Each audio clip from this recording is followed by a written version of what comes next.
Om Namo Bhagavate Sri Ramanaya. From face to face with Sri Ramana Maharshi. Kanakamal's experience. I have been visiting the ashram regularly, but came to settle permanently in 1946. A few days before shifting, I had a strange and wonderful experience. It was my normal practice to get up at 4 in the morning and spend time in meditation. One morning, when I had not risen from the bed, I felt Bhagwan sitting beside me, caressing my neck and throat. He smiled and said, "What is it that you gave me? Why it is that I love you so much?" All my senses were aware of Bhagwan's presence by my side. I have no idea how long I lay like that. Even after getting up, I continued to be aware of some unusual feeling deep in my heart. A great peace had taken possession of my senses. Though I carried on with my routine activities, I was in a dazed state. My parents noticed the change in me. They had no choice but to let me have my way and allowed me to be in Bhagwan's company. Living alone in a room near the ashram, managing cooking and handling many domestic chores meant difficulties and frustrations. But every morning my heart sang at the very thought of spending the day in Bhagwan's presence. Entering the ashram, I could feel a transformation within myself. All my petty worries disappeared as if by magic. I also found each one of my faculties slowly calming down. It's difficult to describe this feeling. At times, it was as though I was totally detached from my body. I was in a state of ecstasy. Sometimes I found Bhagwan directing his eyes at me. The intensity of his gaze was at times almost impossible to bear. My mind would get completely absorbed in the self without any kind of effort on my part. The peace and joy of the experience used to linger on for a long time after leaving the hall. One day, after I prostrated and settled down in the hall, Bhagwan's eyes stayed on me. Bhagwan's gaze makes it impossible for you to keep your eyes open. The intensity of his direct look is too much for an ordinary human being to take. It is as though some invisible power has entered you and make its way to the very core of your being, and there is nothing but the blissful awareness of the self. Om Namo Bhagavate Sri Ramanaya. Om Namo Bhagavate Sri Ramanaya. I would like to read a passage of the book of Muruganar, Padamale, Teachings of Sri Ramana Maharshi. From the page 192 to the page 195, he talks about Summa Iru. The title of this section, Summa Iru, means be still, remain still, or just be. It was one of Bhagavan's most famous instructions. Muruganar himself has stated that his own enlightenment was brought about by Bhagavan giving him this instruction. Supreme liberation will shine as Atma Swarupa if one remains still. Bhagavan, your duty is to be, and not to be this or that. I am that I am sums up the whole truth. The method is summarized in be still. And what does stillness mean? It means destroy yourself, because every name and form is a cause of trouble. I is the self. I am this is the ego. When the I is kept up as the I only, it is the self. When it flees off as a tangent and says I am this or that, I am such and such, it is the ego. Question. Who then is God? Bhagavan. The self is God. I am is God. If God be apart from the self, he must be a selfless God, which is absurd. All that is required to realize the self is to be still. What can be easier than that? Hence, Atma Vidya, self-knowledge, is the easiest to attain. Though it was Bhagavan's highest and simplest Upadesha, he conceded that for many people it was an impossible command to execute. Question. What should one do in order to remain free from thoughts as advised by you? Is it only the inquiry, who am I? Bhagavan. Only to remain still. Do it and see.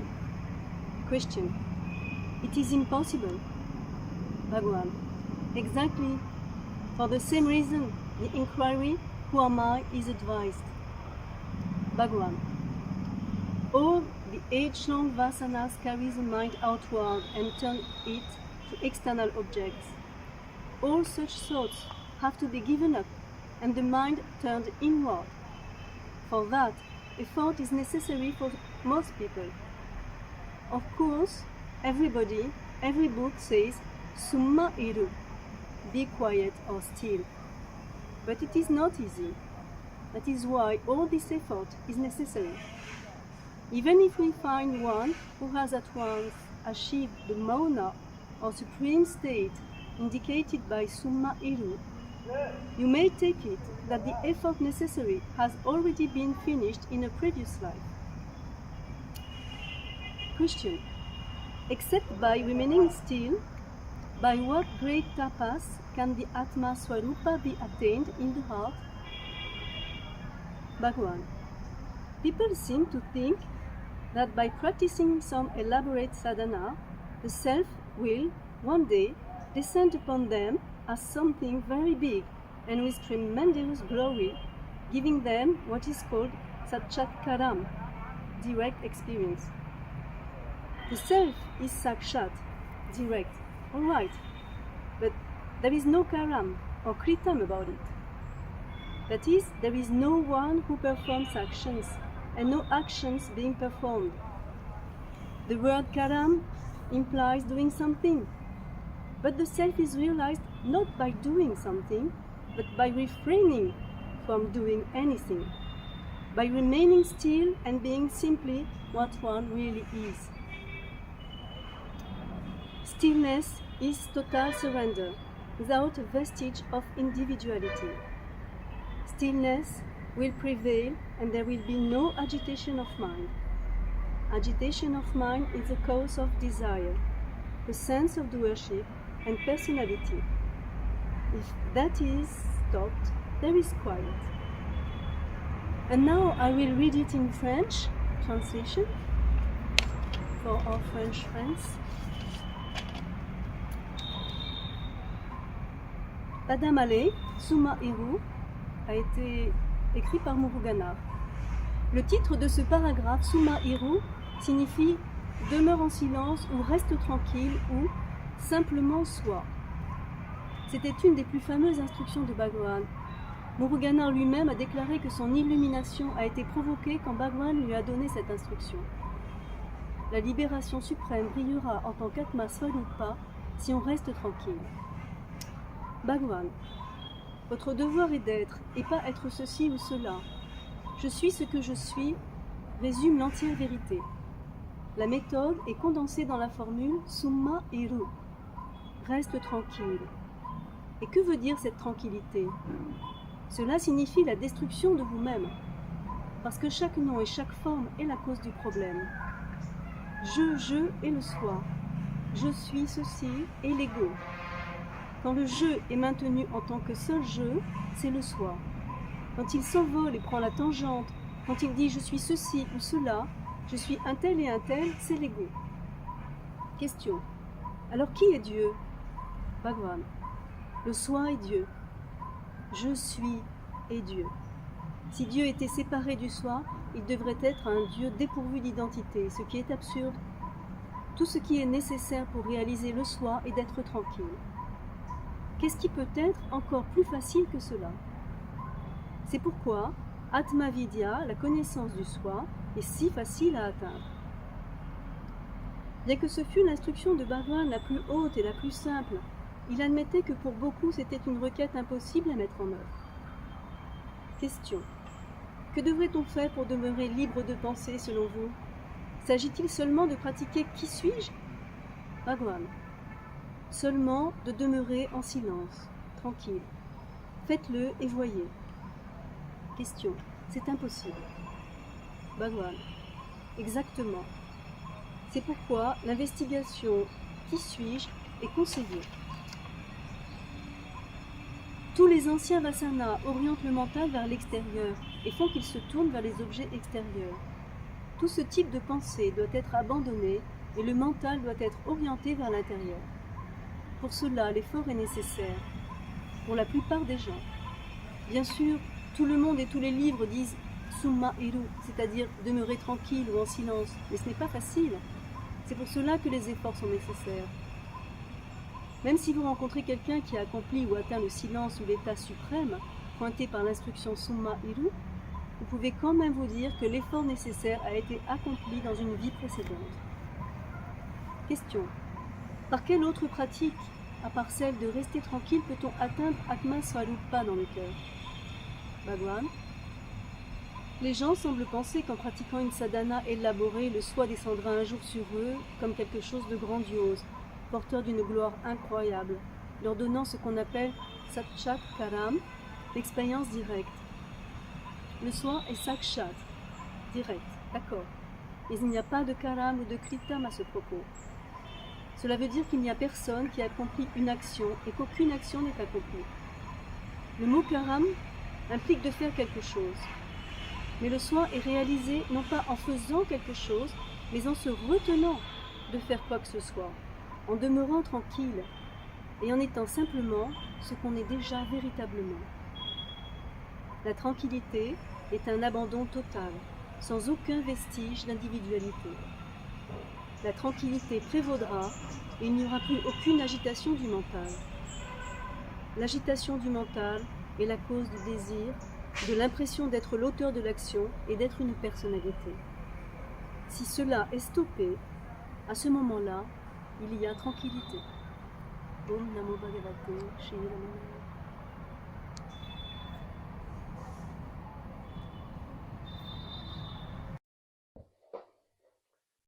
Om Namo Bhagavate Sri Ramanaya.